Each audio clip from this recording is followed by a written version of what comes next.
Mesdames et messieurs, bienvenue à votre émission au service de la nation de ce jour que j'ai le réel plaisir de vous l'animer avec trois invités sur ce plateau. Mesdames et messieurs, il s'agit de Guillaume, le rédacteur, le secrétaire de rédaction de la chaîne, la chaîne télévision Boussolona Politique.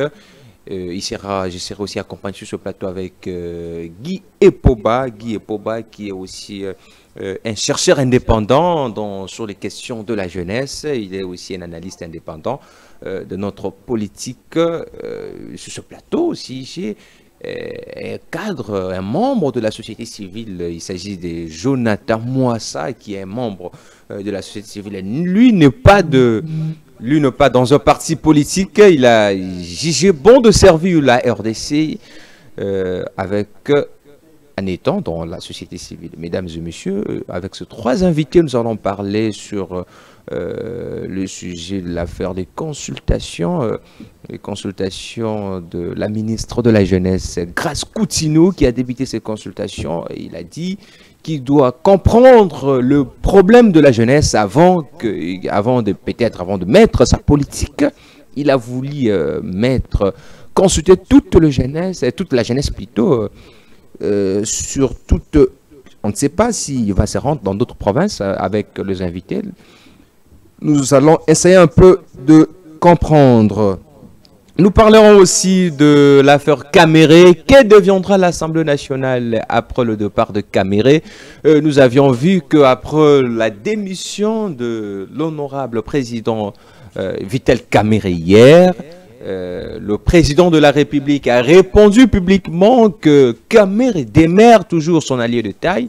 Est-ce que réellement cet appel ou soit ces propos du président de la République envers Caméré, qui les considère comme un frère, est-ce que lui-même, les concernés Vital Caméré, va accepter de cheminer encore le président de la République? Et avec mes invités, nous allons essayer un peu d'analyser toutes ces questions, mesdames et messieurs. Bienvenue à votre émission au service de la nation. La présentation, c'est le journaliste apocalyptique Elias Didier Lokesso qui a le réel plaisir de vous la présenter. Je reçois pour la première fois sur ce plateau Monsieur Adi Epoba, que j'ai le réel plaisir d'accueillir. Monsieur Adi, bienvenue. Merci beaucoup, cher Elias, et merci d'avoir arrangé mon nom, parce qu'au début, vous avez dit Gu, et là, vous avez bien dit Adi Epoba. Je suis ok. Journaliste, analyste des questions politiques, et aussi chercheur indépendant des questions pour les intérêts de jeunes. Voilà. Ah oui, parce que même à l'époque, je ne sais pas, à l'époque vous étiez même le chargé de communication du FOJEC. On doit rappeler cela, c'est parce que... Je le suis toujours, mais là... Vous êtes toujours le chargé de communication du FOJEC. Je le suis toujours, mais là je suis venu en tant que journaliste... indépendant. C'est ça la base, c'est ça mon travail. Et en tant qu'indépendant dans les questions de la jeunesse et de l'intégration sociale des jeunes. Merci pour la première fois d'être sur notre chaîne. Quelle appréciation, quelle observation vous faites depuis que vous êtes là? Bah écoutez, votre chaîne de télévision a eu des échos qui sont positifs. Et si je suis là aujourd'hui, c'est parce que je veux moi-même voir de près qu'est-ce qu'il y a, et aussi votre large public puisse écouter quand même les réflexions qu'on a, et puisse quand même s'enquérir des situations politiques de notre pays pour que nous puissions marcher tous dans une ligne droite. Merci. C'était Adi Epoba, chercheur indépendant sur les questions de la jeunesse. Je reçois pour vous Guillaume. Bienvenue. Merci Elias. Merci d'avoir encore renouvelé, n'est-ce pas? Vous avez fait la première émission, vous êtes porté disparu. La confiance en ma personne, oui. La dernière émission, c'était une très belle émission. Et les échos, on en a eu en centuple. On dirait même... ça se diffère avec vos prestations d'ailleurs, apparemment. Et je ne pense pense pas. Ce n'est pas polémiqué, mais quand même. Non, sinon, quand on s'engage à chaque fois de se présenter sur un plateau de télé, on a toujours pris soin, n'est-ce pas, de se préparer pour que l'on soit à la hauteur. Tu es devenu un peu célèbre. Pour que l'on ne vienne pas raconter nos vies aux téléspectateurs, parce que les gens qui nous suivent, il est ici important de le préciser qu'ils sont plus intelligents que nous. Et que quand nous nous mettons à articuler le mot, quand nous nous mettons à réfléchir, donc il faudrait vraiment que l'on rencontre leurs attentes, n'est-ce pas, en disant des choses qui sont constructives, en faisant, n'est-ce pas, des réflexions cohérentes et aussi en dégageant des idées qui sont, n'est-ce pas, cohérentes. Donc c'est pour dire que à chaque fois qu'on est sur un plateau de télé, on prend soin d'être toujours meilleur et puis de donner ce que nous savons quant aux questions qui nous sont présentées par le journaliste, en l'occurrence, le journaliste apocalyptique que vous êtes. Tout à fait. Merci beaucoup. On l'a constaté parce qu'on l'a vu même il y a un bout de temps, même à la radio Capi. Vous êtes invité à la radio Capi. Partout, presque beaucoup de chaînes de télévision vous invitent présentement. On sent que là...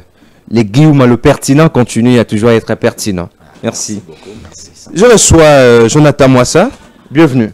Bienvenue, cher Elias. Merci pour... Comment vous allez? Ouais, je vais bien. Dieu garde ses enfants. Nous sommes là. Toujours à la société civile. Toujours à la société civile. Nous sommes là pour une lutte... Société civile pro de l'opposition ou de la majorité? Bon, la société civile n'a jamais... L'autre fois, on m'a appelé, s'il vous plaît. L'autre fois, on m'a dit, ce monsieur-là, avec ses arguments, c'est...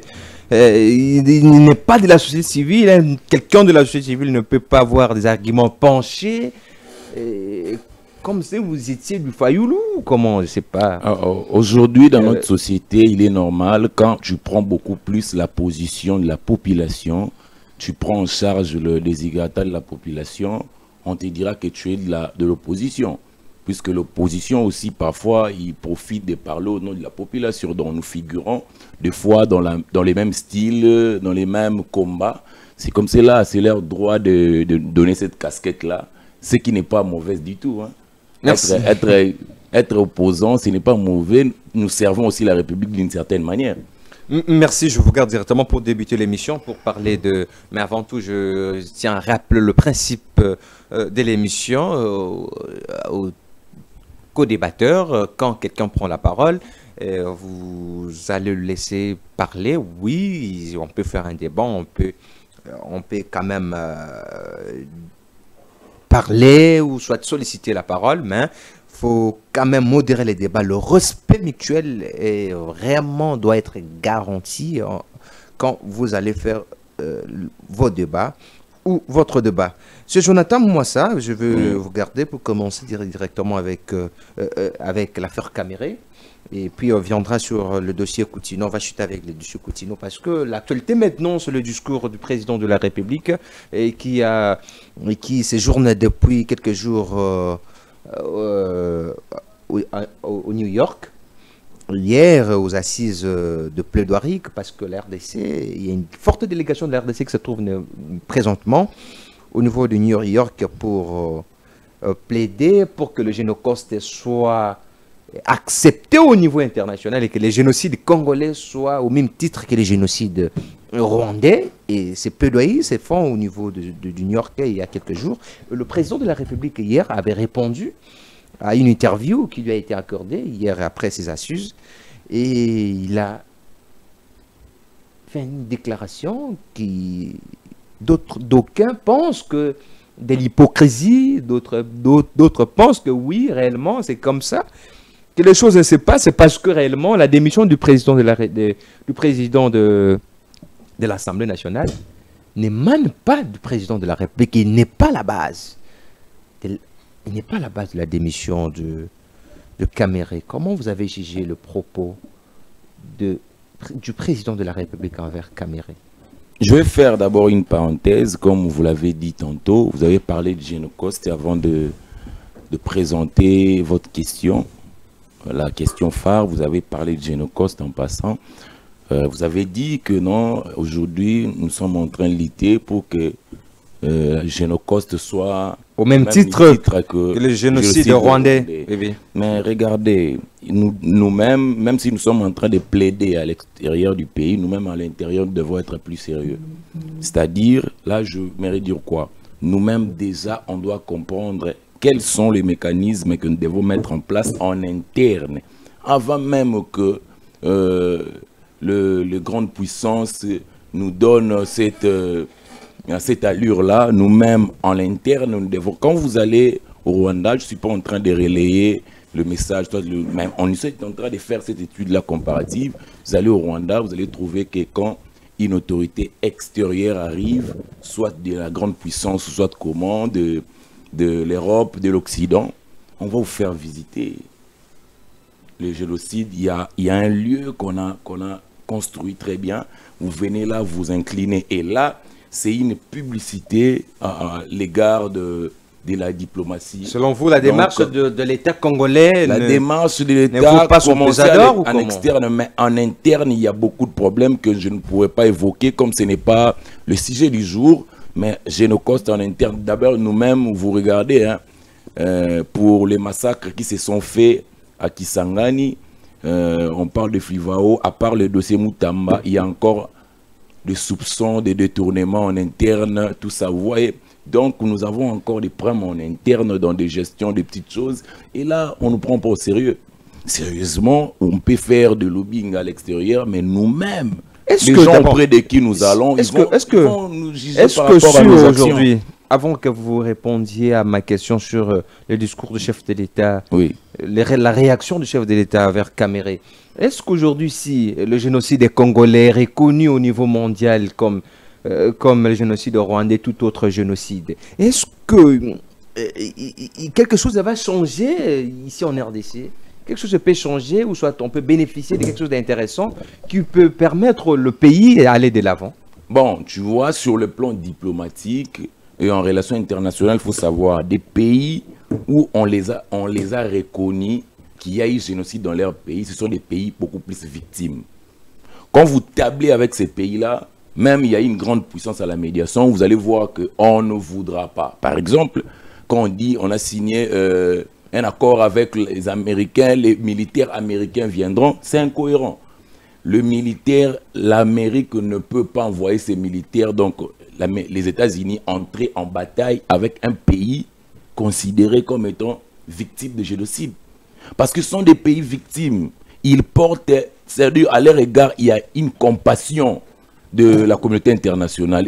Ces pays-là, c'est comme ça. Quand vous tablez avec, ils ont des avantages de discussion. Et nous aussi, si on nous reconnaît qu'aujourd'hui, nous avons des massacres génocides, nous aurons... La télé, c'est les temps. Oui. Soyez un peu bref et concis, allez tout droit au but. Je parle de l'avancement. Oui, on aura... Si aujourd'hui... On aura un avancement. Je commençais par là pour vous dire que on aura quand même cette manière que quand nous serons à table, négocier soit de quoi, on nous prendra comme un pays victime aussi pour certaines choses, certains débats. On aura certains avantages diplomatiques, oui, sincèrement. Vous reconnaître ça, voilà pourquoi vous allez même... Vous parlez dans l'abstraction là, parce qu'il n'y a pas de concret. Il faut parler avec... avantage diplomatique, il veut dire quoi? Quel avantage diplomatique? Exactement, comme j'étais en train d'expliquer, moi, une question de temps. Quand vous êtes sur la table, il y a de grandes puissances, quand ils vous reconnaissent comme un pays qui a subi les génocides, alors vous avez une compassion des États. Dans certaines choses, ils ne peuvent pas figurer. J'ai donné l'exemple, les États-Unis ne peuvent pas envoyer ses militaires pour combattre les Rwandais. C'est un pays génocide, ça sera... d'une manière sociologique, ça sera incohérent. Voilà, par exemple. Merci. Allons tout droit. La question sur la réaction du président. Je pense qu'on doit être... Bon, je dirais, je ne parle pas au président de la République, mais... Il considère Caméré comme son allié jusque-là. Sur ces plateaux, nous sommes intellectuels. Je ne sais pas. Le parti qui porte le président, c'est l'UDPS. Et l'UDPS est... C'est mosaïque. Vous avez suivi la vidéo? Oui, je demande d'abord la technique de nous balancer la vidéo. Balancer la vidéo, voilà. Comme ça, vous allez comprendre ce que le président a dit. Oui, on balance la vidéo, on va comprendre le contexte et on va analyser. Envers le président sortant, Vital Kamerhe, la technique, si vous pouvez nous balancer la réaction du président de la République, Félix-Antoine Tshisekedi Tshilombo, après la démission de Vital Kamerhe. Comme vous aussi, aujourd'hui, la démission du président de l'Assemblée nationale. Ce que je tiens à vous dire, c'est que il y a quelques jours, moi j'avais reçu, dans le cadre d'une réunion interinstitutionnelle, tous les chefs de corps de nos institutions. Et il y avait là le président de l'Assemblée nationale, le président du Sénat, la première ministre et le président du Conseil supérieur de la magistrature. Le mot d'ordre était que la rentrée se fasse dans la sérénité, le calme qui soit, et je crois que vous avez vu les discours de rentrée, ils ont été justement dans ce sens-là. Après, il y a un fonctionnement, une cuisine interne à chaque institution, et les choses s'orientent selon ce que ces institutions sont en train de faire. Moi, je suis le garant de la stabilité de ces institutions, mais ça ne me donne pas le droit d'aller me glisser dans ce qui se passe dans ces institutions. S'ils ont décidé de défier leur président, ben, c'est leur cuisine interne. Mon rôle à moi est de voir les droits de tout le monde sont respectés et que l'institution elle-même, sa stabilité est sauvegardée. C'est ce qui m'importe. Quant à savoir quelles seront les relations, votre question était de savoir si nous sommes toujours alliés, partenaires, bien sûr. En tout cas, sauf si maintenant, M. Vital Kamerhe est en décide autrement, mais je ne vois pas pourquoi, parce que je ne suis pas à la base justement de sa démission, ni de ses problèmes. Je ne vois pas pourquoi il va vouloir me tourner le dos. Je n'y suis pour rien. Donc, je continue à le considérer comme un allié, comme un frère, et jusqu'à ce que j'en sera autrement. C'est pas à moi de le dire. Merci beaucoup, Excellence, Monsieur le Président. Je pense que ça ne nécessite pas une traduction. On va aller rapidement à la dernière question. Mr. Alan Taylor from... Merci Derrick Lunkeba, le maestro, de nous avoir balancé cette vidéo. Vous avez vu, Jonathan, vous avez vu le président après avoir accordé cette interview, à la fin, il a pris un verre d'eau. Il a pris un verre d'eau. Je ne sais pas comment vous analysez ces propos avec Kamerhe. Je ne sais pas, la communication, cela veut dire quoi? Vous êtes expert de la communication, vous savez parler, prendre l'eau, je ne sais pas si ça communique quoi. Nous avons des experts de la communication ici, ils peuvent nous dire ça signifie quoi. Peut-être la question était très... Voilà, on peut ne sait pas l'analyse. Pour avaler, ce n'était pas si facile. Comment vous avez accueilli cette intervention? J'ai dit, nous sommes ici, plateau d'intellectuels, on peut réfléchir d'abord s'il y a cohérence de ces démarches. Regardez, le parti qui porte le président de la République s'appelle l'UDPS. L'UDPS, avec ses mosaïques, font la majorité parlementaire déjà. Donc, je crois que même quand l'IDPS dit « nous ne sommes pas dans cette démarche-là » parce qu'on les a suivis, ils disent que nous ne sommes pas. Mais regardez d'abord, hormis d'être la majorité parlementaire, le député qui porte la motion, il est également de l'IDPS. Donc, on ne peut pas s'innocenter, cependant que quand nous regardons dans une démarche scientifique et cohérente, nous comprenons que non, elles sont pour quelque chose. Alors là, ils doivent quand même nous dire la vérité. C'est une position politique, mais soyons quand même véridiques de dire que non, nous avons pris notre position par rapport à ça. Il n'y a plus odeur de sainteté avec Kamerhe, on comprendrait. Alors le président de la République ne pouvait pas, à la télé, il ne peut pas, devant le média, dire, cher Elias, que après ces choses ici, nous serons en difficulté, soit non. Lui, il va toujours prendre cette position. On va regarder maintenant la réaction des Kamerhe. C'est ça la réaction des Kamerhe que nous attendons. C'est ça un peu. Parce qu'on comprenait déjà à tout le monde qui conseillait à Kamerhe de quitter, de démissionner, parce qu'on sentait déjà qu'il y avait une messe qui sera dite. Donc, ça va aller dans ce sens-là. Ça ne sert à rien de se défendre parce qu'il y a déjà un plan qui sera imposé à l'Assemblée nationale. Et Et moi, je regrette beaucoup parce que quand vous regardez même Vous regrettez. les députés eux-mêmes, ils ont... Vous regrettez quoi? Vous regrettez quoi? Oui, je regrette particulièrement parce que les députés eux-mêmes ont du mal à lire même la pétition devant le média. Ils disent, regardez avec la pression, parce que dans cette pétition, il y a des choses qui vont énerver la population.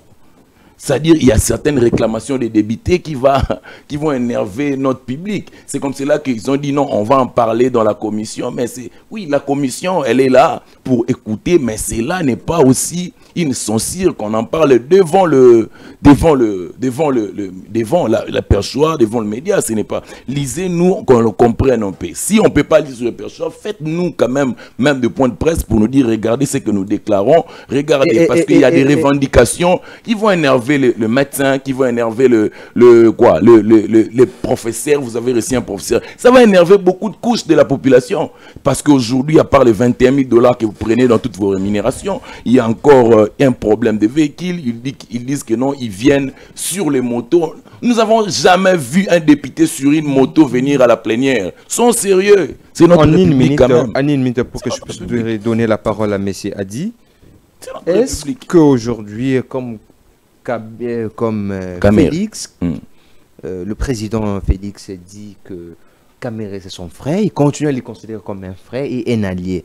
Est-ce qu'on peut s'attendre un jour, après cette démission, et puis le président dit, tiens, mon allié est déchu, là-bas, moi je le nomme ministre quelque part. Est-ce qu'on peut s'y attendre à une chose comme ça? Je crois que comme analyste, on sent que Kamere est en train de faire profil bas face à cette pression politique qui vient du côté de la majorité.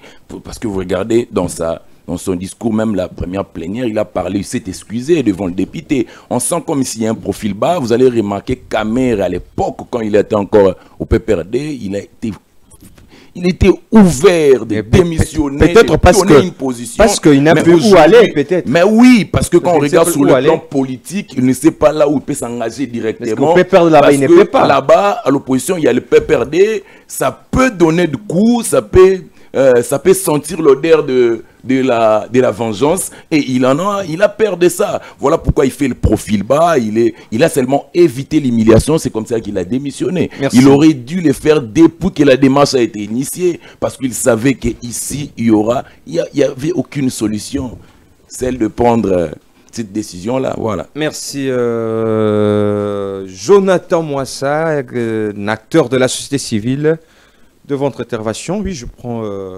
messieurs Adi et Poba. Sur la question, vous avez suivi, nous venons de suivre la vidéo. Le président de la République, après cette la démission du président de l'Assemblée nationale, est-ce qu'aujourd'hui on peut se dire que, quel est l'avenir de l'Assemblée nationale aujourd'hui après le départ de Kamere? On peut s'y attendre à un avenir radieux de cette assemblée après vos analyses? Écoutez, Kamere, à un moment, en tant que président de l'Assemblée nationale, avait démissionné. On a eu des certains Obeminaku, on a eu des certaines Mabunda, on a eu des sa deuxième fois. Continuer, vous voyez, c'est la deuxième fois, donc ça veut dire que l'Assemblée nationale ne dépend pas de son président actuel qui fut le président Vital Kamere. Donc il part, l'institution reste la deuxième institution de notre pays. Je ne parle pas de la disparition de l'Assemblée, mais son avenir, son fonctionnement, est-ce que ça sera une assemblée purement édépécienne ou comment? C'est ce que je vous dis. Ça continuera à exister dans le temps. D'accord? Il y aura de nouveaux animateurs, il y aura de nouvelles personnes. Alors, je voulais bien épingler quelque chose, puisqu'ici, on a suivi la vidéo du chef de l'État, qui a bien dit qu'il n'est pas derrière cette manœuvre politique, d'accord? Et que l'honorable Vital Kamere, c'est son allié, il va continuer à travailler avec lui. Ces deux phrases sont claires, d'accord? Vous donnez ça à un enfant de l'école primaire, il vous explique clairement, vous voyez. Alors, Le président de la République, il faut d'abord le mettre au-dessus de la mêlée. C'est un homme d'État, d'accord, qui doit pas être, qu'on ne doit pas à tout moment coller certaines réalités ou certaines pensées qu'on a. Vous avez voulu qu'il puisse intervenir sur cette situation. Il a dit, d'accord? On ne peut pas venir avec nos idées, nos calculs politiques, dire que voilà, le chef de l'État a cossi, c'est pas vrai. Ce qui est vrai, c'est ce que nous pensons. En tant qu'homme d'État qui doit être arbitre, qui doit ne pas s'ingérer. Qui est le chef de file de l'Union sacrée? Il est président de la République. Il ne peut pas s'ingérer dans la politique de l'Assemblée nationale. Qui poursuit Caméré? La démission, d'accord, de l'honorable Vital Caméré provient des règlements intérieurs de l'Assemblée nationale. C'est statutaire. Il a démissionné parce que c'est statutaire. C'est pas le seul à démissionner. Il y a également le rapporteur adjoint qui a démissionné. Mais pourquoi est-ce que vous prenez seulement la démission de l'honorable Caméré, que vous en faites un problème et que vous voulez faire porter le chapeau au président de la République qui a déjà dit qu'il n'est pour rien dans tout ça? Il n'est pour rien comment? Parce qu'il est le président. Il est l'autorité de référence de l'Union sacrée.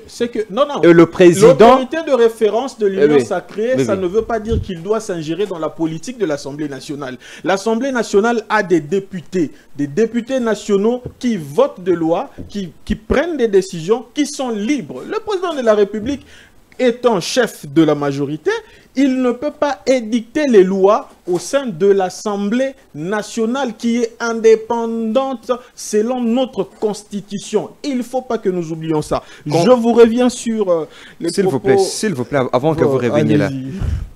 Savez-vous une disposition de la Constitution qui dit que le chef de l'État est le garant du bon fonctionnement des institutions? Et est-ce que nous pouvons dire que cette institution est dans son bon fonctionnement présentement? Ça fonctionne toujours bien. Si l'institution pendant le pays est confronté aux différents problèmes. Le président de la République peut intervenir que quand il y a des divergences, par exemple, au sein des groupes parlementaires qui sont dans notre Assemblée nationale. Et là, s'il juge, suivant la décision, par exemple, du peuple, suivant la volonté du peuple, s'il pense qu'il doit dissoudre l'Assemblée nationale, là, c'est là où la Constitution lui donne des prérogatives d'agir en tant que président de la République, en tant que garant de bon fonctionnement des institutions du pays. Mais en ce moment ici, quelle crise il y a? Il n'y a aucune crise. C'est qu'il y a des députés, il y a des députés qui ont fait une pétition, et cette pétition, ils ont leurs raisons. Ils ont avancé des raisons. J'ai entendu un dire qu'ils ne sont pas des enfants. Je finis là. Ils ont dit qu'ils ne sont pas des enfants de... Pourquoi ils n'étaient pas interpellés à l'Union sacrée d'abord? Ils ont dit... L'Union sacrée, lui, on appelle... Non, parce que le député porteur de cette pétition est membre de l'Union sacrée, Caméré, membre de l'Union sacrée, Félix Tshisekedi, membre de l'Union sacrée, le bureau, membre de l'Union sacrée. C'est comme ça que vous voulez que notre pays soit dirigé par des plateformes dans des réunions de nuit. Pourquoi c'est ça, Caméré n'était pas d'abord interpellé à l'Union sacrée? Mais vous voulez, c'est vous-même les Congolais, hein, vous-même, vous ne voulez pas que notre pays soit dirigé de cette manière. C'est nous-mêmes qui voulons que, avant, au lieu que l'Assemblée nationale soit indépendante, que les députés réfléchissent de leur propre tête, qu'ils soient d'abord interpellés au sein de l'Union sacrée, dans des réunions de nuit, dans des réunions où il y a des décisions qui vont se prendre sans que nous, la population, nous soyons au courant. Vous voulez comme ça? Ou vous voulez que les députés soient libres? On les a votés, ils sont libres de dire qui ils veulent voir au perchoir de l'Assemblée nationale, qui ne veut pas voir. Arrêtez de mettre le président dans ce problème. Le président est en dehors de ce problème parce que lui, en tant que garant des institutions, il l'a bien dit. Ce qu'il doit faire, c'est rassembler tout le monde. D'accord? Les députés sont libres de faire ce qu'ils ont fait. Je reviens ici. Il y a aussi un point qui a été soulevé pour dire que non, les députés pétitionnaires, il y a plus les députés de l'UDPS, mais l'UDPS dont vous pointez du doigt en tant que parti politique, famille politique du président de la République, mais l'UDPS n'est pas majoritaire au sein de l'Assemblée nationale. Bon, vous allez parler des mosaïques. Ok, on prend les mosaïques. Les mosaïques sont là pour leurs propres intérêts. Est-ce que les mosaïques donnent leur poste leur poste de ministre à l'UDPS? Non. Si on dit aux mosaïques de leur donner, de donner leur poste ministériel à l'UDPS, ils vont refuser. Donc ça veut dire que ces gens-là sont là pour leurs intérêts. Des mosaïques que vous parlez de mosaïques de l'UDPS, hein, que moi je ne sais pas si ça s'est repris au ministère de l'Intérieur en tant que des mosaïques de l'UDPS. Ces mosaïques-là, est-ce que statutairement, dans le règlement, dans les statuts de l'UDPS, sont des organes de base? On ne peut pas être là parce que on ne peut pas parler du règlement dans l'intérieur de l'UDPS parce que même le secrétaire général de ce parti ne respecte pas ce règlement. Donc on ne peut épargner nous parce que nous avons un parti présidentiel, un parti présidentiel et qui a deux secrétaires généraux. Là, c'est un autre débat. Et le règlement ne le permet pas. Si donc on appelle si vous voulez que je parle par exemple de ce problème-là, puisque vous en soulevez. Non, ce n'est pas l'ordre du jour. On ne peut pas parler de l'UDPS sur un plateau. On ne peut pas parler de règlement d'ordre d'intérêt de l'UDPS dans un plateau sérieux comme ça, parce que là, on voit qu'il n'y a pas du sérieux jusque-là. On doit vous le dire. Comme vous ne voulez pas en parler, c'est bon. Sachez qu'à l'UDPS, il y a un président d'intérim et il est en même temps secrétaire général. Parlons Congo, épargnez-nous de l'UDPS, parlons Congo s'il te plaît, épargnez-nous de l'UDPS, parlons Congo. Parce que on ne peut pas... les textes sont là. Même les enfants, nos petits frères suivent qu'à l'UDPS, un parti au pouvoir, il y a des secrétaires généraux reçus par le président de la République. Après la réception du président de la République, d'autres sont rebellés encore au propos du président de la République. Est-ce que vous me permettez, alors, puisque vous en parlez, vous me permettez juste quelques minutes de circoncis. Allez-y. Dans l'UDPS, là, il y a des textes. Avant que l'honorable Augustin Kabouya devienne président ad intérim et en même temps secrétaire général de l'UDPS, il y a une note. Ça a été repris dans un congrès. Le congrès de l'UDPS. Et vous voulez faire la loi dans l'UDPS? Les intellectuels, les juristes, les administratifs, les avocats, les philosophes, les professeurs qui sont dans l'UDPS, ils se sont réunis et ils ont décidé dans le congrès eux-mêmes que l'honorable Augustin Kabouya soit en même temps président ad intérim et secrétaire général, et vous voulez refuser. C'est le terme. Nous ne refusons pas. L'adulte a décidé. C'est eux-mêmes qui se refusent entre eux. C'est un terme on entend. Les adultes ont décidé de donner au secrétaire général de l'UDPS le pouvoir, les fonctions du président ad interim, parce que c'était une fonction vide. Il fallait remplir cette fonction de président. Ils lui ont donné. Mais nous, on va faire quoi? C'est la même texte, les textes. La même phrase qui dit Badil te bangomoko. C'est pas mais pas chef de l'État. Aucun chef de l'État. Bazongi na bandako, dit te bango pe moko ba panzani ni susu. Mais ceux tozala qui na école, si on était dans une école, moi j'allais vous poser la question de trouver l'erreur. Trouver l'erreur. Trouver l'erreur dans les propos que vous venez de dire là. Trouvez l'erreur. L'erreur vient d'où? Il y a un de mes invités. L'erreur vient de ceux qui sont en train d'écrire des choses dans les réseaux sociaux, d'accord? L'erreur vient de ceux qui sont en train de refuser de rentrer dans l'ordre. Parce que ces gens-là, ils ont quel siège? Ils siègent dans quel siège administratif de l'UDPS? Ils siègent pas à 10 heures. Merci, revenons. Ne parlons pas de l'UDPS, revenons sur notre sujet, sur Caméré, parce que c'est que c'est pas à l'UDPS, même les enfants comprennent qu'il y a des autres. Il y a même un invité, un de mes invités qui avait dit que des autres qui règnent au sein de l'UDPS, le membre maintenant qui se trouve au sein du gouvernement amène ces mêmes désordres-là au sein des Ouais, institutions. moi, je l'ai dit aussi. Hein. Vous voyez, donc on comprenait comment la population commence maintenant à conclure. Invitez-moi un jour venir parler de Oui, merci. Je vous dirai ce que vous voulez. Merci. Avançons avec le débat. Très Continuez. bien. Je continue pour dire les mosaïques dont vous parlez, ce sont les mosaïques qui sont libres. Ce n'est pas moi qui a parlé. Ils sont, oui, dont C'est mon frère parlait. Voilà, Ils sont c'est Jonathan. libres. Ils sont Jonathan libres. Ils Moissa. viennent là pour leurs intérêts. D'accord? S'ils ont vu que leurs intérêts poussent à ce que ils votent ou ils signent la pétition contre l'honorable Vital Kamere, c'est eux qui. Est-ce que vous pensez que pensent cela. vous pensez que Vital Kamere a accepté la déclaration, le propos du chef de l'État à son égard dans le bon sens? Est-ce que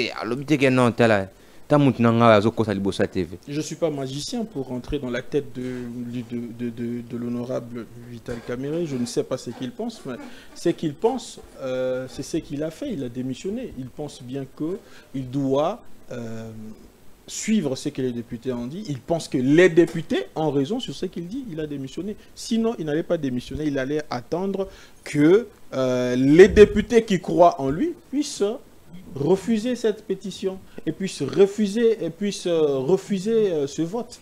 Merci beaucoup, monsieur Adi Epoba, chercheur indépendant, analyste indépendant. Il aime parler de la jeunesse. J'aime quand il parle de la jeunesse, parce que c'est quelqu'un qui a évolué avec beaucoup de structures de la jeune, de la jeunesse plutôt, et puis il est chargé de communication au sein du FOGEC, qui est une structure de l'État, créée par le chef de l'État, pour accompagner l'entrepreneuriat congolais, l'entrepreneuriat de jeunes, où le président de la République ou le gouvernement de l'État déverse des fonds à cette structure, en fait que cette structure puisse donner aux jeunes entrepreneurs pour promouvoir à ce que le chef de l'État avait dit, la création de millionnaires congolais. Et à travers leur structure, vous pouvez aussi devenir millionnaire congolais. FOGEC. Je reviens à M. Guillaume, le pertinent, monsieur le pertinent, les nouveaux influenceurs de réseaux sociaux ces derniers temps. C'est vrai ça. Vous avez suivi la vidéo. Est-ce qu'on peut se dire aujourd'hui que cette assemblée se dirige à un rebâtissement d'une assemblée idépécienne? Je ne sais pas si c'est dit, mais vous pouvez comprendre ce que je dis. Est-ce qu'aujourd'hui, cette assemblée se dirige vers la bonne direction avec ce que nous voulons? Parce que d'aucuns disent que c'est une démarche pour le changement de la Constitution. Est-ce que c'est vrai? Vous, en tant que journaliste analyste. Cher Elias, merci beaucoup déjà. J'aimerais au moins être très objectif de par tout ce que je me mettrai à dire ici. Déjà, je tiens à rappeler à nos téléspectateurs que la démarche amorcée par le député est une démarche démocratique. Vous approchez un peu, Vivi. C'est une démarche démocratique qui s'inscrit dans le jeu démocratique et aussi un processus parlementaire. Ça, c'est logique. On ne peut pas en faire un problème. Mais il est aussi à rappeler que les députés nationaux sont libres, il leur est reconnu d'initier une pétition à tout moment. Mais les raisons devaient être des raisons fondées, sur base des raisons qui sont fondées, des raisons à intérêt général. Mais, contrairement à ce qu'était en train de dire mon très cher co-débatteur, Adi Epoba, avec qui je ne partage pas, n'est-ce pas? Vous ne partagez pas le point de vue. Parce que je suis tout à fait pas d'accord avec lui sur beaucoup de lignes au regard de ce qu'il a eu à soulever dans son argumentaire, permettez-moi. Alors, je reviens pour vous dire que quand vous parlez de la bonne marche de l'Assemblée nationale, après le départ de Kamere, est-ce que l'Assemblée nationale va devoir marcher convenablement? Oui, c'est une institution. Ça va marcher. Parce que Après, ça ne sera pas politisé. Permettez-moi de continuer avec mon raisonnement. Après la démission de Caméré, je pense que le règlement intérieur reconnaît assez que le premier vice-président puisse assumer, n'est-ce pas, le rôle jusqu'aux élections qui vont, n'est-ce pas, élire le nouveau président et certains membres, notamment la vice Chilumbaï. Non, la questeur, je pense c'est la questeur adjointe, qui a aussi démissionné. Et puis voilà. Exactement. Mais maintenant, je reviens pour dire ce qui suit. C'est quoi le problème dans tout ce qu'on reprocherait à Vital Caméré? L'opacité. Et je suis en train, c'est là où l'opinion devrait s'interroger. Parce que j'ai bien dit ici que le problème n'est pas d'initier une pétition. Parce que cela est parlementaire. Initier une pétition pour des raisons XY, oui. Mais quand nous suivons ces pétitionnaires, nous présenter leurs raisons, on s'est dit, ces raisons ne tiennent pas debout. Là, c'est d'après l'analyse qui est mienne. On vous dit quoi? On reproche, entre guillemets, à Vital Caméré d'être incompétent. Mais la question de l'incompétence, on peut la soulever après que ce dernier ait dirigé l'Assemblée nationale pendant près d'une année. Ça, c'est une chose. On soulève encore une question liée à la gestion opaque, entre guillemets, de frais qui aident aux conditions, entre guillemets, de députés. Mais on soulève ces questions une année après. On n'a pas pu observer ou constater cela au départ. C'est question mark, comme le disent les Anglais. Je reviens pour dire ce qui suit. Le problème n'est pas à ce niveau-là. Le problème n'est pas aussi au niveau où mon co-débatteur en face dit que le député ont jugé bon de faire partir Caméré parce qu'ils se disent que celui-ci n'est pas à la hauteur, n'est-ce pas, de les diriger ou de les conduire. C'est pas ce que je dis. Hein. J'aimerais ici rappeler une chose. Bah, il faut arranger, c'est pas ce que j'ai dit. Quel est le rôle primordial? Vous avez dit quoi? Qu'est-ce que vous avez dit? C'est pas ce que j'ai dit. J'ai bien dit que les députés, d'accord, peuvent à tout moment, d'accord, dire que Caméré ne doit pas être là. Alors, ils ont reproché quoi? J'ai entendu parler, dire qu'ils ne sont pas les enfants de Caméré. C'est l'une des raisons que moi j'ai entendu. Mais écoutez, là, quand les députés disent ça, je pense que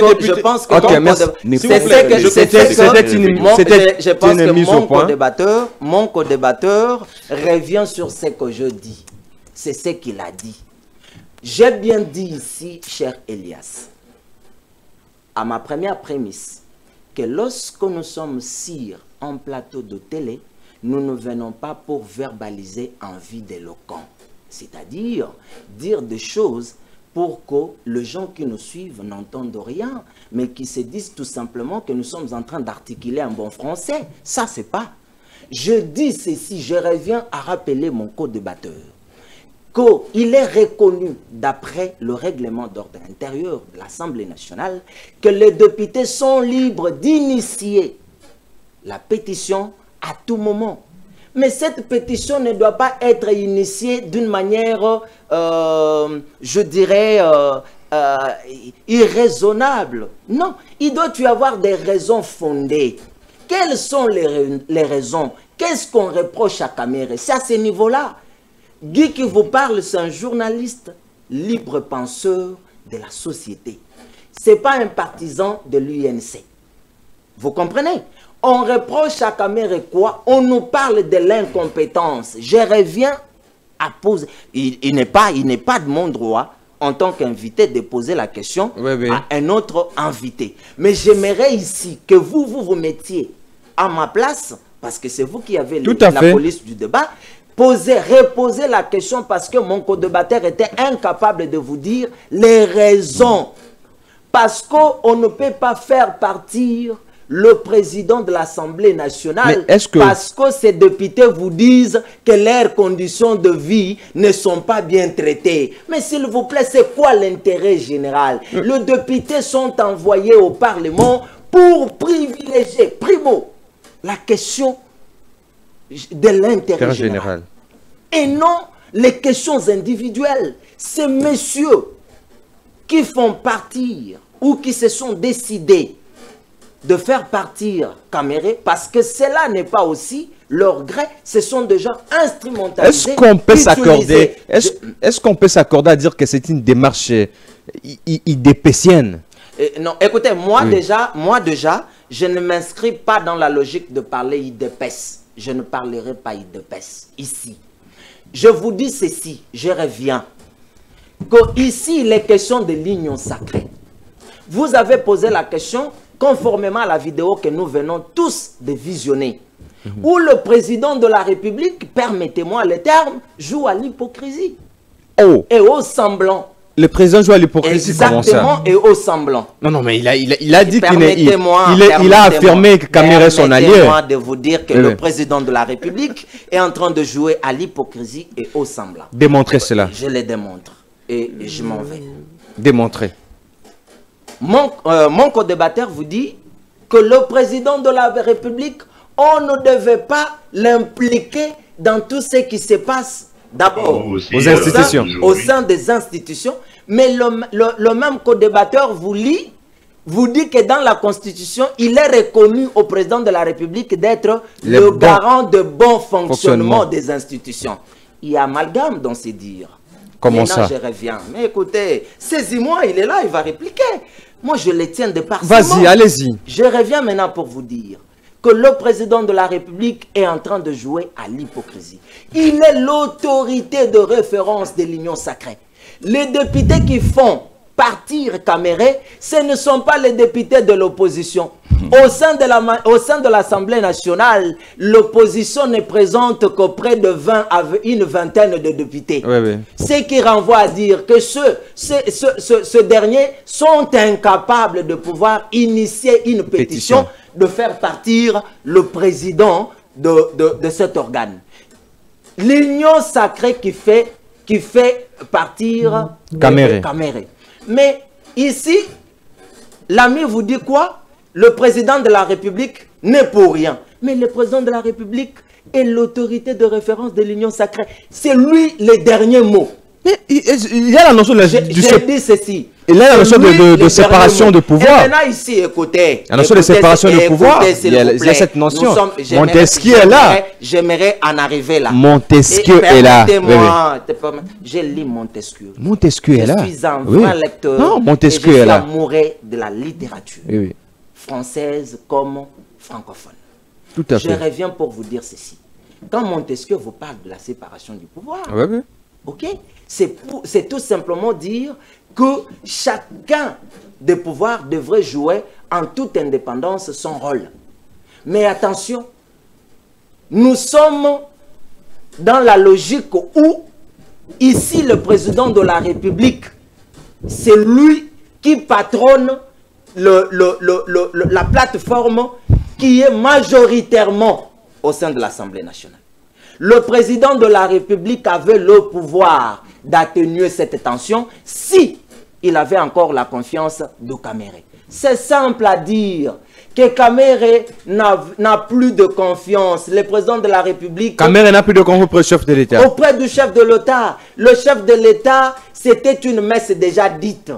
Et le président de la République ne peut pas se mettre devant le caméra, je dis bien les caméras, parce qu'il y en avait plusieurs caméras, le caméra et se mettre à dire, écoutez, c'est moi qui ai recommandé, c'est moi qui ai initié, c'est moi qui ai incité pour que Caméré parte. Mais vous comprendrez, je reviens cher Elias, vous êtes journaliste, hier Caméré, de par ses propos, nous avons, vous et moi, étudier ce qu'on appelle l'analyse scripto-visuelle.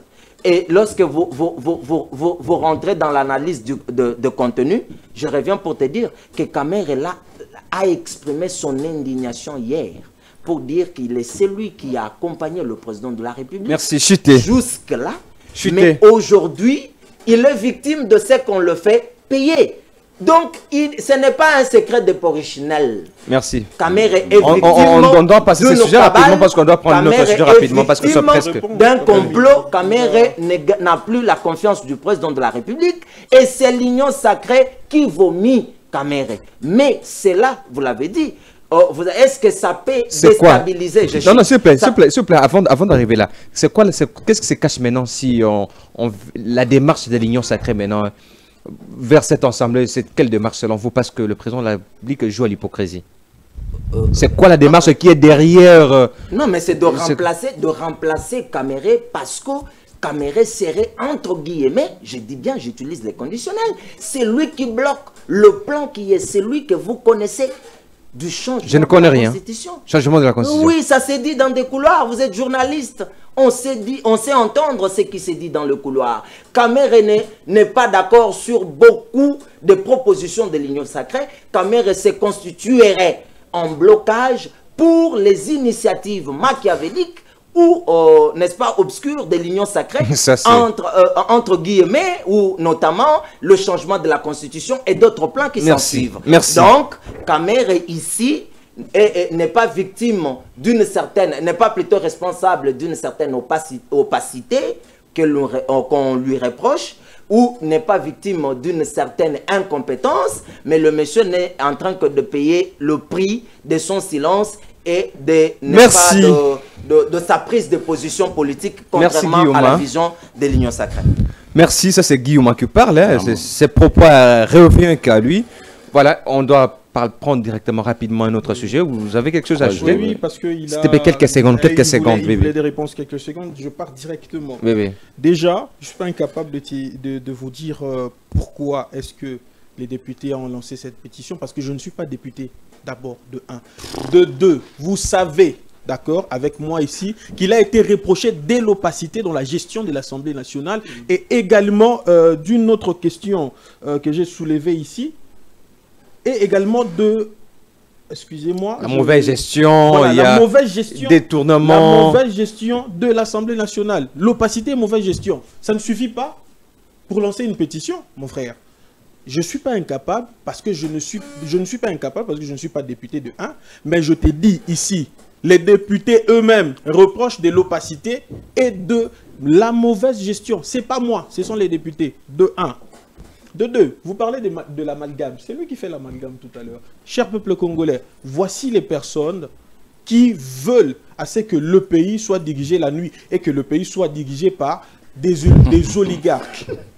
Parce que ici, il dit que le président Ça c'est... Oui, voici les personnes qui veulent que le Congo soit dirigé par des oligarques. Vous l'accusez à la population. Il devait d'abord démontrer l'amalgame. Se situerait à quel S'il vous plaît, laissez-lui rapidement. On doit clôturer avec ce sujet rapidement. Peuple congolais, je l'ai bien entendu. Vous ne faites qu'accuser, argumenter. Voici les personnes qui veulent que le Congo soit dirigé par un système des oligarques.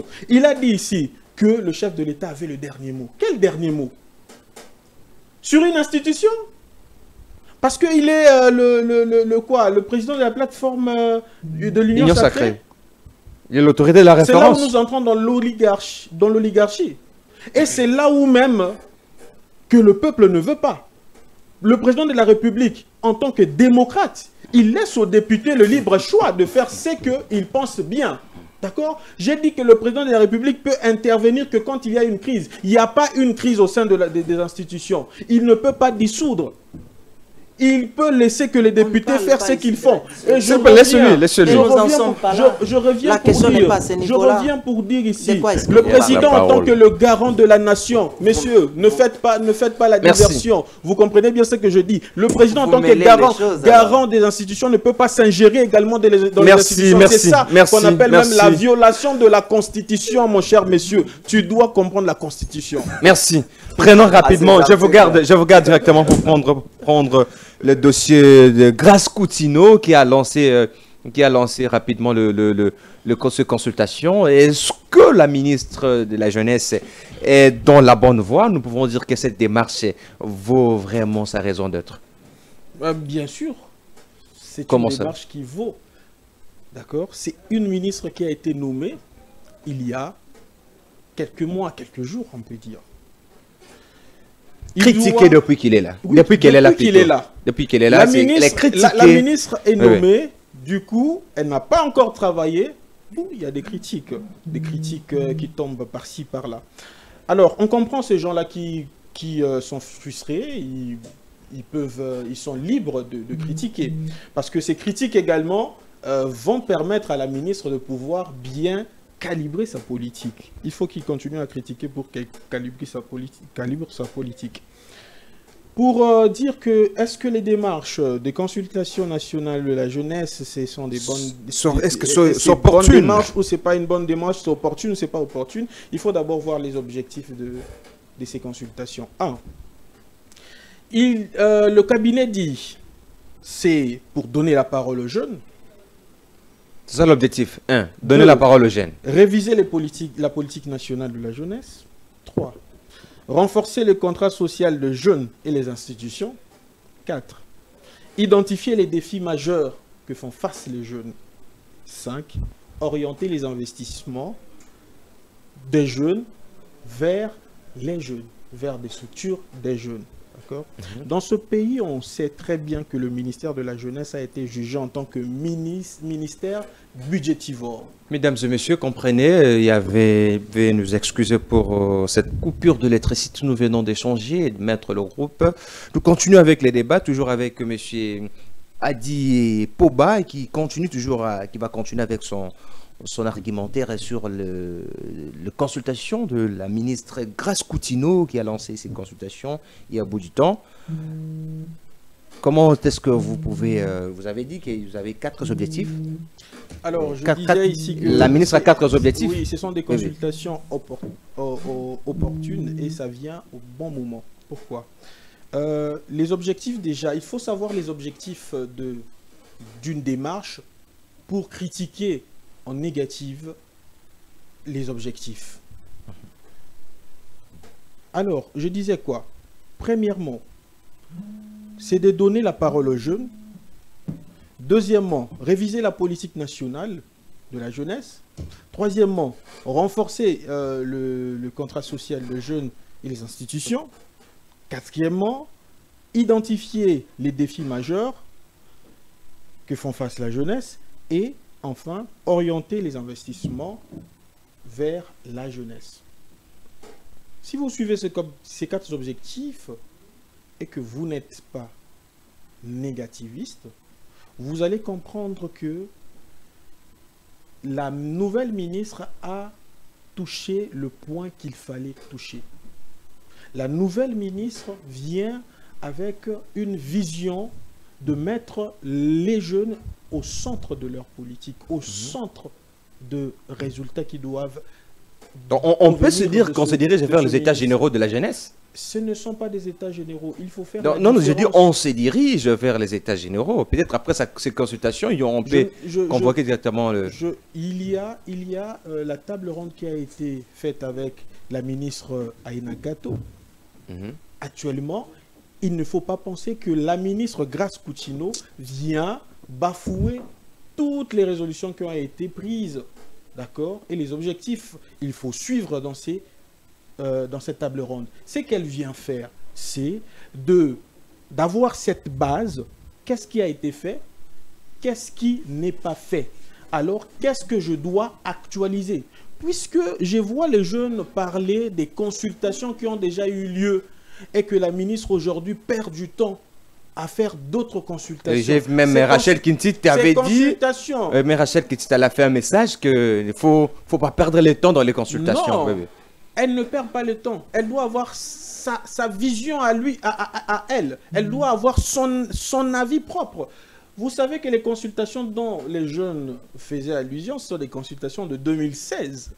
Or, nous savons que les politiques sont mises en place à court terme, à moyen terme et à long terme. À long terme, on est dans les 10 ans. On est dans les 10 ans et ainsi de suite. Limite 15 ans. À moyen terme, ce sont plus des politiques qui sont mises en place pour pour réaliser la vision d'un gouvernement ou le programme d'un gouvernement, puisque le gouvernement est passager. Mais les consultations de 2016 ont été les consultations qui aujourd'hui font 10 ans déjà. Est-ce que vous avez vu les résultats sur terrain? Est-ce que 2016 et 2025 se ressemblent? En 2016, j'avais un certain âge. Aujourd'hui, je suis en 2025, je vis encore, j'ai un autre âge. Est-ce que mes besoins de 2016, moi ce jeune, à qui on a fait les consultations pour son bien... La carence d'emploi demeure toujours là depuis 2016 jusqu'à aujourd'hui. Il y a carence d'emploi, ça ne change pas. Je continue. Ça ne change pas. Je continue. Oui, oui. La carence de l'emploi, ça ne change pas. Mais ça change pas vous-même, jusque-là. vous comprenez que dans les consultations de 2016, il n'y avait pas seulement le point de l'emploi. Il y avait plusieurs points. Et vous voulez que la ministre laisse ça? L'autonomisation, il y a l'autonomisation qui est toujours là. Une jeunesse ne doit pas seulement s'occuper sur l'emploi. Il y a beaucoup de questions qu'il faut régler.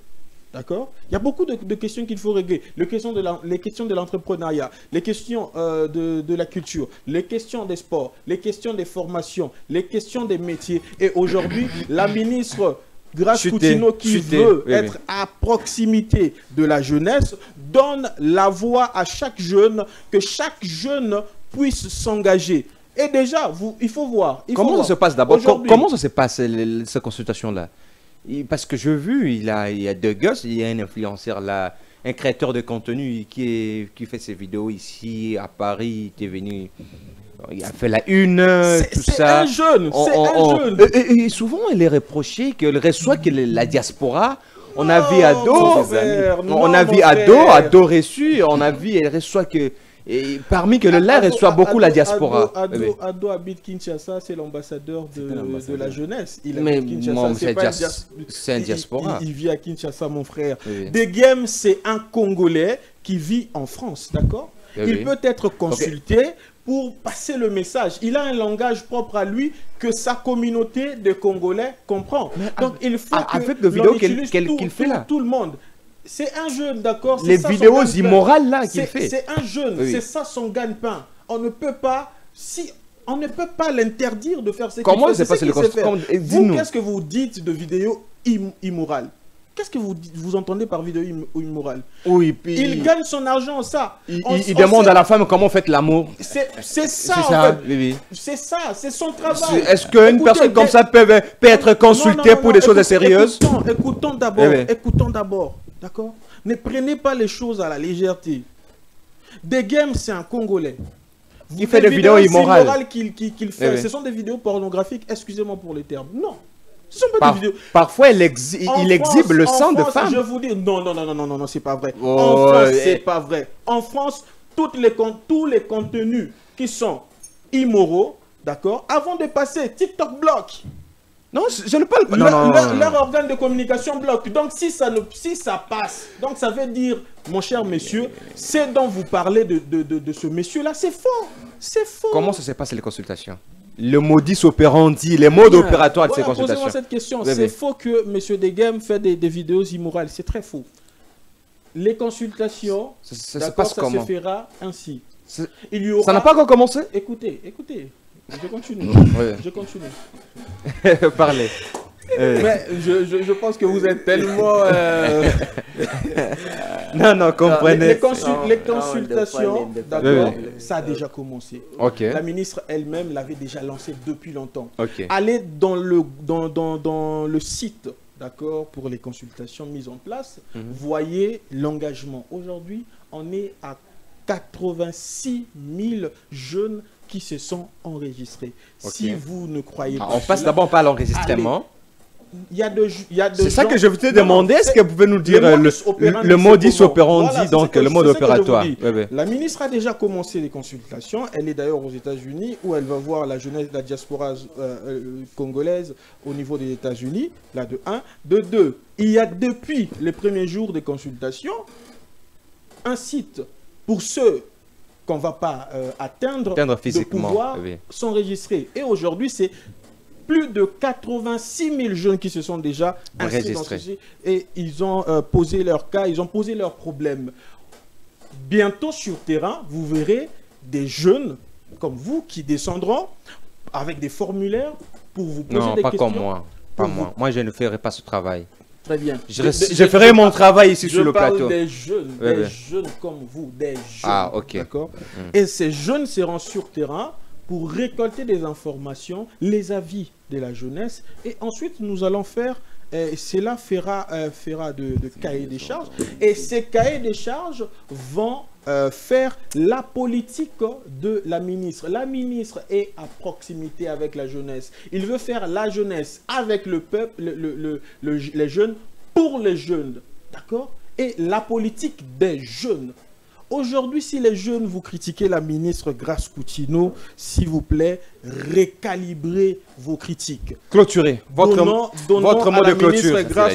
Votre mot de clôture. Donnons à la ministre Grace Coutinho son temps, d'accord, de pouvoir faire sa politique. Elle n'a pas encore fait sa politique. Il n'y a pas encore de résultats. Ne vous mettez pas à la politique. Il n'y a pas encore une politique jusque-là. Ne vous mettez pas. Elle n'a pas encore la politique jusque-là. Écoutez, il y a une phrase à plusieurs sens. Hein, une phrase à plusieurs sens. Ne comprenez pas mes phrases dans un sens. Non, c'est ça que je dis. Peut-être la Constitution la permettra de mettre une politique. Oui, oui. Les phrases ont toujours des sens polysémiques. Bien sûr. Les consultations vont permettre à ce qu'elle ait sa vision, les avis directs de la jeunesse et de pouvoir mettre en place ses objectifs. Les objectifs auxquels vous, la jeunesse, vous allez les juger. Nous. Il faut dire nous, vous êtes jeunes. Nous, la jeunesse, tout à fait. Nous allons le juger.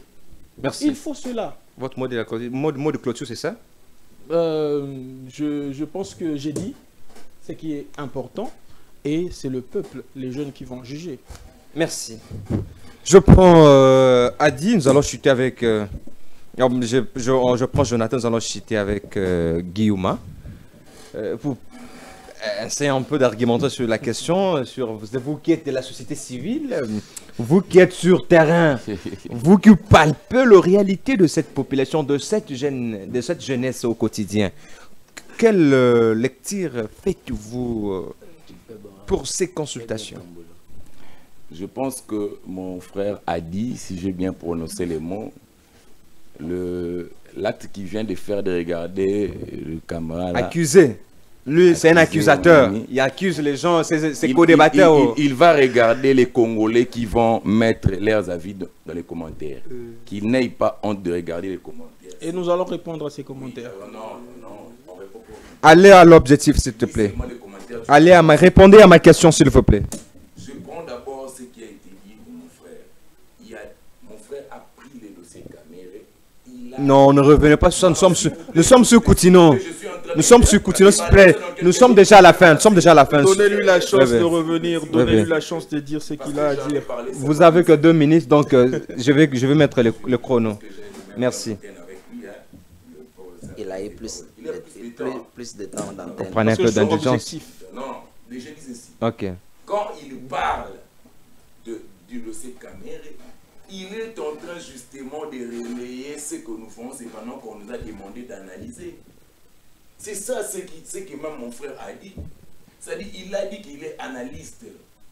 On veut analyser. Indépendant. Quand tu regardes un fait, on n'est pas ici pour relater. Mon frère, tu vas faire effacer tout ce que tu as dit. Laisse-le parler. La population te regarde. Laisse-le parler, s'il te plaît. Mais ça dit. Tu vas gâcher ce que tu as dit. Mais ça dit, organisons le débat, s'il te plaît. S'il te plaît. Vous pouvez laisser le journaliste apocalyptique faire son travail, s'il te plaît. S'il vous plaît. Argumenter, il y a question que l'on te rencontre par après. Laisse mes invités tranquillement. Pas de parasite. On est en train de parler le contenu de la pétition. Il nous dit qu'il n'est pas député. Mais comment il a appris la mauvaise gestion? Comment lui il a appris la mauvaise gestion? Parce qu'il n'est pas député. Est-ce que pour avoir les raisons que portent les députés pour une pétition, il faut être député? Les pétitionnaires sont appelés à présenter ça dans leur... Ils sont représentants du peuple. Ils doivent expliquer pourquoi ils sont en train de faire démissionner un président. Là, vraiment, on peut se dire là, qu'est-ce qu'on est en train de faire? Et ils ne peuvent pas manipuler les textes. Comme, plutôt, il y a des textes, il y a un règlement qui leur donne le droit d'être des pétitionnaires. Cela ne donne pas également le droit de faire tout avec cette loi. C'est-à-dire qu'ils doivent porter des raisons qui sont nobles et avantageuses pour notre population. C'est ça la bonne politique. Et il ne comprend pas, à part l'organisation juridique des institutions, il y a une organisation politique. C'est ça qu'il ne comprend pas. L'organisation politique, cela veut dire ce que les institutions font, ils sont membres d'une partie politique. Il y a une impulsion qui sort de là. Exactement. Sinon, il n'y aurait pas union sacrée. Quand on les avait dit que vous avez organisé... C'est autour d'une idéologie. Laissez-lui. Quand on les avait dit que vous avez organisé un congrès de l'union sacrée et vous avez appelé les chefs de corps, qu'est-ce que vous avez dit? On l'avait dit, mettez les chefs de corps au-dessus de la mêlée. Ils ont appelé les chefs de corps. Alors maintenant, quand il faut organiser les choses, on dit non. Il a dit que le président de la République est au-dessus de la mêlée. Mais pourquoi il est venu maintenant à la congrès de l'union sacrée? Il est venu au congrès. Il est venu au congrès. En tant qu'autorité de référence. Maintenant, demander au-dessus de la mêlée l'autorité de référence, cela veut dire quoi? Il explique. Donc, vous voyez un peu, il y a beaucoup. Quand ils disent que nous sommes, les députés, on dit nous ne sommes pas des enfants. C'est une raison. Excusez-moi, c'est quoi? Quand nous ne sommes pas des enfants, veut dire quoi? Merci. Nous ne sommes pas des S'il enfants, vous plaît. veut dire quoi? Il vous reste une minute. Médecins, ils ne veulent pas dire ça aux médias. Coutinho, Coutinho. Il y a des secteurs qui vont Grâce Coutinho. s'est fâché à cause de leurs réclamations. On n'a jamais vu un député Grâce Coutinho. monter sur une moto. Avec 21 000 $, on peut acheter ce qu'on appelle communément catch. On vient avec. Qui a dit que c'est seulement le député qui doit rouler? Donc, vous savez, avec plus de 80 000 $ donnés aujourd'hui aux députés, ils sont 500. Ça coûte combien à la République? C'est pendant que nous sommes en guerre. Il faut qu'on soit sérieux. Donc, Grâce Coutinho. En train d'entrer sur Grâce Coutinho, vous voyez, vous lui avez posé la question, c'est Grâce Coutinho, là, on le critique d'abord par rapport, parce que quand il est si vous êtes de sa communication, il faut le dire qu'il n'affronte pas les médias. On vient de vous dire qui je suis ici tout à l'heure. C'est un analyste indépendant. C'est un analyste indépendant. Je suis un jeune Congolais conscient. Parce que quand il fréquente les médias, il est en train d'expliquer sa politique. Alors quand il explique sa politique, ça pose déjà un problème. Et une personne pareille, on nous demande de ne pas les critiquer. Donc de récalibrer. Est-ce qu'elle est dans la bonne voie? Est-ce qu'elle est dans la bonne voie? Dans la bonne voie, parce que regardez déjà le mode opératoire de cette consultation, ça pose un problème. Et ça posera toujours un problème. C'est quoi le problème? Non, attends, il a dit, vous analysez pas, ne m'imposez pas à analyser. Ah. Lui, il dit ceci, des games, c'est son gagne-pain. Il a dit, il gagne le pain avec. Un criminel gagne le pain avec quoi? Je crois qu'on doit être cohérent avec ce que nous disons à la télé. Donc, je dis ceci, des games, quand on regarde ces vidéos, regardez, le problème des Congolais, on ne refuse pas les diasporas. Mais les problèmes congolais aujourd'hui, ça doit commencer d'abord avec les jeunes. Merci. En interne. Et le problème de la jeunesse est connu. Le problème des jeunes doit commencer en interne. Et c'est connu. Faire ça, c'est du populisme. On veut seulement que tout le monde entende qu'il n'y a pas de contenu. Quand l'intérieur fait défaut, on met l'accent sur l'extérieur. On fait des tape-l'œil, on donne l'extérieur beaucoup plus de forme, et c'est du populisme ça. Il fallait prendre d'abord nous dire qu'est-ce qu'on a trouvé et qu'est-ce qu'on doit en faire, comment on va arriver d'abord ce qu'on a trouvé. Rachel Kitty l'a dit, c'est perdre beaucoup plus le temps. Le problème de la jeunesse est connu. Il dit que non, accès aux soins. Tu la proposes quoi? Je la propose rien parce qu'il amène aucune politique. Je suis clair. Comment ça? Moi, si je veux proposer qu'on lui mette d'abord à côté. Attendez, je suis clair. Mais on ne peut pas proposer à quelque chose à l'intérieur, il n'y a rien. Je dis ceci. Vous proposez quoi, Grâce Coutinho? Vous proposez quoi, Grâce Coutinho? Je dis ceci, à l'intérieur, il n'y a rien. Je peux démontrer ça dans quelques minutes ici. On nous dit, il ne confond d'abord le secteur dans la vie politique de l'État. Il est en train de confondre. Il a un langage. S'il vous plaît. Moi, j'aime que quand j'anime mes émissions... Prédicateur et non scientifique et administratif. J'aime que cette émission sert aux dirigeants. Quand ils suivent cette émission, ça leur permet de... Je dis clairement, je crois que même là où le président est, il regrette d'avoir... C'est comme ça. Il regrette, on propose qu'il quitte là. C'est une proposition, non? Que le président de la République prenne une ordonnance, il dit que Mme Coutinho doit être à côté, on remplace un autre chef. C'est cohérent. C'est pas une proposition, ça. Je propose c'est une proposition. Qu'il quitte. Parce qu'on regarde d'abord, regardez quand il était en train de parler de sa politique, il y a un problème. Des problèmes même de la maîtrise, de la gestion de la chose publique. Il n'y a pas la maîtrise de la politique. Il est politologue, j'en regrette. C'est comme cela qu'on dit, c'est quoi ça? Vous-même, vous ne maîtrisez pas. Non, j'ai dit, je peux démontrer. Vous ne maîtrisez pas, parce que vous n'arrivez même même pas à proposer. Vous n'arrivez pas à faire des propositions, mon cher frère. Vous ne maîtrisez pas la politique de la jeunesse de ce pays. La jeunesse, le ministre de la jeunesse ne peut pas dire que non, la jeunesse souffre de quoi? D'accès aux soins. Parce que la jeunesse ne peut pas donner ses soins. Attendez, non, c'est pas une attendez. C'est pas une réalité. Une réalité, mais qui ne vient pas de tes attinations. Quand tu le mets dans la politique, comment tu vas régler ça? Mais est-ce que tu comprends un peu? C'est-à-dire... Oh, mais là, mais je ne comprends pas. Je dis, mon cher ami, ce qui est sûr, Mot de clôture. Ce qui est sûr ici, je dis ceci. Ma proposition, que je regarde les caméras, j'ai dit, ma proposition est simple. Le président de la République doit nous présenter une autre personne au-delà de Grace Coutinho. C'est regrettable. Et même son cabinet doit lui interdire d'affronter les médias en ces temps. C'est regrettable et ça démontre ses insuffisances. Je ne sais pas ceux qui n'ont pas moins insuffisance. Savez-vous que vous êtes en face d'un journaliste apocalyptique? Oui. Savez-vous c'est quoi les doctrines ou la doctrine apocalyptique? Mais moi, je suis prédicateur. Si vous ne savez pas, je vous informe. Donc je peux bien avons même définir l'apocalypse. Nous avons des informations, mais que vous voulez même être acheté par Merlez-vous. Moi. Je vous dis que vous avez en face. Mais je ne sais pas si Merlez-vous va m'acheter. Soit il me séduit avec sa politique, soit il m'achète. C'est ça la différence. Je comprends qu'aujourd'hui, nous-mêmes, la jeunesse, on n'aime pas la jeunesse. On cherche des opportunités. Nous clôturons l'émission. Merci, s'il vous plaît, laissez-moi. Mystérieuse. Gérons bien le débat. Laissez-moi clôturer l'émission avec M. Guillaume. On ne sait pas, on ne saura pas. Secrétaire de rédaction à la chaîne de télévision Bossolo Na Politique, Bossolo Télévision. Mais ici, il intervient comme un analyste indépendant. N'engageons même pas ma chaîne. N'engageons pas la chaîne où il fait office de secrétaire de rédaction.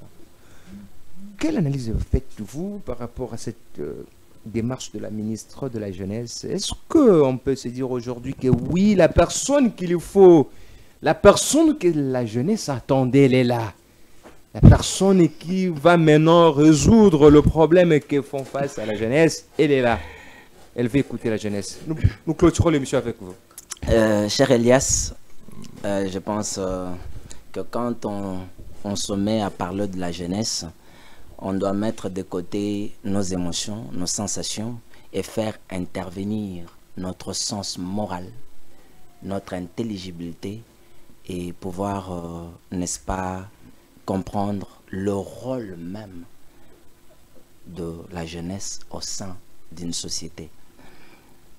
Quand vous lisez Karl Marx, Marx voyait dans la jeunesse, non comme, n'est-ce pas, une catégorie passive, hein, c'est-à-dire les gens qu'on peut utiliser. Mais Marx voyait la jeunesse. Est-ce que Marx a vécu l'Internet? Imaginez. Et Marx a vécu la jeunesse de la République démocratique du Congo. Laissez-le parler, s'il vous plaît. S'il vous plaît. Moi, je pense que quand vous accordez la parole à tout un chacun, je garde mon sang-froid. Tout à fait. Vous avez la parole, cher Guy. Voilà, laisse-moi développer ma pensée. Je reviens pour dire que Marx voyait la jeunesse non pas comme une catégorie passive, mais n'est-ce pas comme une avant-garde possible du changement révolutionnaire. Ce qui renvoie à dire que la jeunesse, pour Karl Marx, est une force dynamique des révolutions sociales. Vous prenez le cas de notre pays, où le pays présente, de par sa population, 70% de la population congolaise a moins de 30 ans. Donc, ce sont des jeunes qui sont majoritaires. Et pour penser au changement, au développement de notre pays, il faudrait que la jeunesse soit au centre de l'action. Ça, c'est mon problème. Vous dites, Grace Coutinho, est-ce la bonne personne? Personne qu'on attendait. Est-ce que la personne qui peut tout changer? Qui vient remédier au problème. Oui. Mon problème n'est pas sur la personne. Parce que dans une démarche scientifique, tout repose autour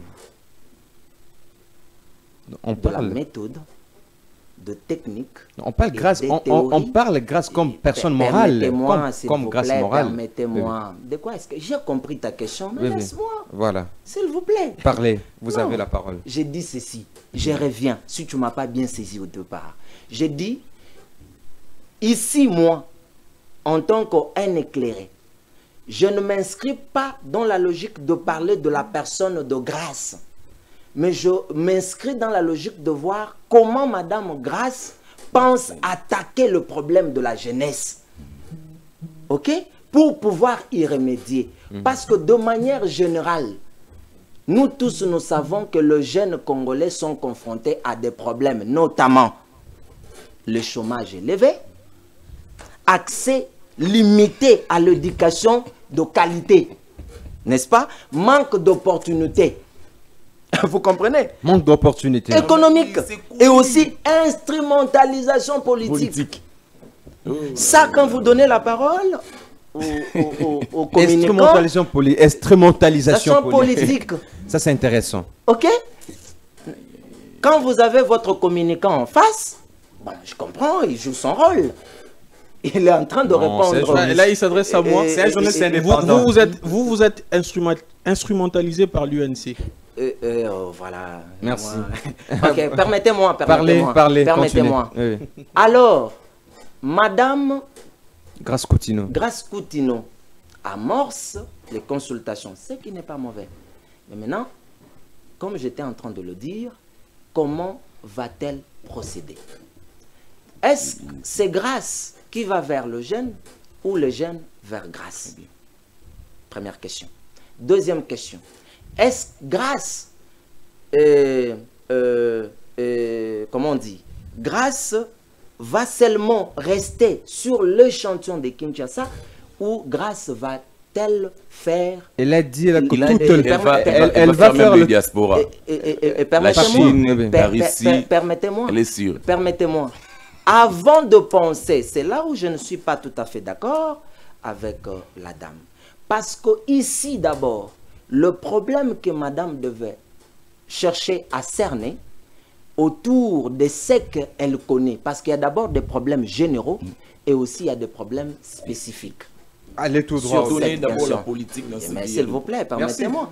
Mais quand il s'agit de moi, qui te fait une lecture constructive, tu m'embrilles. Tu ne peux pas m'embriller, moi. Je suis scientifique avéré.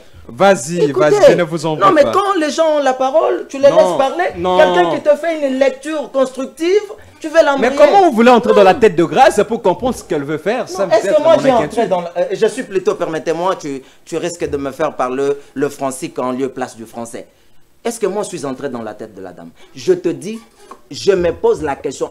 Vous faites déjà l'idée de... Mais exactement, c'est ça la scientificité. C'est ça la scientificité. Je t'ai bien dit que dans une démarche scientifique, tu as étudié tout comme moi. Lorsqu'on se met devant un problème, pour aborder le problème, on doit présenter l'ébauche, le tableau sur quoi vous travaillez. Alors. Comment vous pensez procéder avec votre démarche pour le résultat escompté? Madame veut réussir au problème de gêne. Comment pense-t-elle amorcer sa démarche? Consultation. Consultation, comment? Allez comprendre le problème de gêne. Quand vous écoutez la vidéo de la dame, elle dit elle veut écouter le gène. Ah ok, c'est bien d'écouter le gène. Ok, mais tous les jeunes Congolais ne présentent pas le même problème. Parce que le problème de jeunes en République démocratique du Congo se définissent d'après leur environnement sociétal. Je reviens maintenant pour te dire. Les problèmes que présente le jeune de Goma, de Bukavu, de la grande, du grand espace Kivu, ce ne sont pas le même problème avec elle a même dit ça sur Top Congo. Permettez-moi, elle a dit en quoi disant? Elle a dit qu'elle son prénom, c'est là, voilà, elle veut comprendre la situation de Goma et mettre le solution qu'il faut adapter. D'où voilà, je me dis, moi mon problème, je t'ai bien dit, jusque-là, je ne m'attaque pas à Madame Grâce. Je m'attaque seulement sur sa politique. Sa démarche. Parce que c'est cette démarche qui va devoir aboutir, qui va la permettre plutôt d'avoir une politique qu'il faut, n'est-ce pas, exécuter pour pouvoir maintenant en finir avec jeune, les problèmes. Vous la proposez quoi? Écoutez, vous la proposez quoi? Je suis jeune. Vous me demandez si qu'est-ce que je peux apporter à Madame Coutinho. Je pense que j'ai plusieurs choses à proposer, mais je ne le dis pas ici. Si elle veut qu'elle me consulte, on en parle de vive voix. Vous cherchez le travail? Non, mais écoutez, mais elle est en train de consulter le jeune. Je fais partie de cette catégorie de jeunes. Je ne viens pas dire mes propositions. S'il vous plaît. Oui, il y a une plateforme. Pour que tu sois consulté. Il y a une plateforme. Écoutez, déjà, je tiens à te dire ceci plutôt. Je n'ai pas intérêt ni besoin de me faire enregistrer. Mais je peux être consulté comme étant un consultant qui peut travailler ou donner son expertise, pour ne pas dire travailler, permettez-moi pour ce lapsus, mon expertise sur ce qu'il faut privilégier face aux problèmes qui assaillent la jeunesse congolaise. J'ai à dire, je sais ce que je peux donner. Ici, peut-être mon co-débatteur, je l'ai vu en train de rigoler. Je ne peux pas me mettre ou me permettre ici sur votre plateau de télé, en tant que scientifique, en tant que chercheur, en tant que libre penseur, de faire vomir ce que j'ai à donner pour la République, parce que je dois le faire pour le simple fait de satisfaire ceux qui nous entendent. Mais je pense bien qu'aux questions qui m'ont été posées, je t'ai donné mon idée en disant le problème n'est pas la dame. Et jusque-là, on ne sait pas s'attaquer à la dame, on ne sait pas s'acharner sur la dame, mais seulement nous nous posons la question comment la dame pense procéder dans sa démarche pour pouvoir résoudre ou remédier aux problèmes qui assaillent le jeune Congolais. Mon dernier mot, comme vous me permettez, je suis en train déjà de décrier quelque chose qui... quelque chose qui se passe au sein de l'aviation civile. Vous avez vous avez Madame Guedayav qui est l'actionnaire majoritaire de Monjet. L'avion a été, n'est-ce pas, réquisitionné par la justice, mais il s'avère qu'avec mixion, n'est-ce pas, du directeur général de l'aviation civile, cet avion était mis en mouvement sans pour autant que les deux parties en conflit ne se conviennent, ne se mettent d'accord, sans pour autant que cela se fasse sous la décision de la justice, ni sous l'ordre de l'autorité établie quant à cette question. Mais, monsieur, comment on dit, monsieur Michael Yav, en complicité avec le directeur général de l'aviation civile, qui se voit être déjà interpellé par la justice. Donc, ils se sont mis à exécuter, à poser plutôt un acte qui viole la loi sous l'aviation. La loi, c'est-à-dire le code pénal dans ses articles 80 et 83, c'est que nous décrions, d'où j'en appelle, n'est-ce pas, aux autorités judiciaires de pouvoir se mettre dessus pour vraiment faire appliquer la loi, parce que l'autorité congolaise a le devoir ou d'assumer la garantie du bon fonctionnement de la justice, parce que c'est la justice qui élève une nation. Question de pouvoir rétablir Mme Guedayav dans ses droits les plus légitimes, d'autant plus qu'elle est l'instigatrice de cette compagnie d'aviation ou compagnie aérienne. Donc, de la remettre dans ce droit et de pouvoir condamner ses comportements et de mettre, de sanctionner tous ceux qui sont derrière cet acte que nous décrions, que nous dénonçons, d'autres sanctionnés ou moi, je n'ai pas eu mot de la fin, conformément à... Merci. Vous n'avez pas eu mot de la fin? Non, déjà, vous avez eu, nous avons largement dépensé l'État, dépassé vraiment l'État. Merci à la technique pour votre indulgence. Merci à Guillaume d'avoir répondu présent à notre invitation. Merci à Jonathan Moissa. Merci beaucoup. Merci à Guy Efoba d'avoir répondu présent à notre invitation. Merci Elias. Merci très chers téléspectateurs de nous avoir suivis. Restez branchés, abonnez-vous à la chaîne de la Liberté et les news RDC.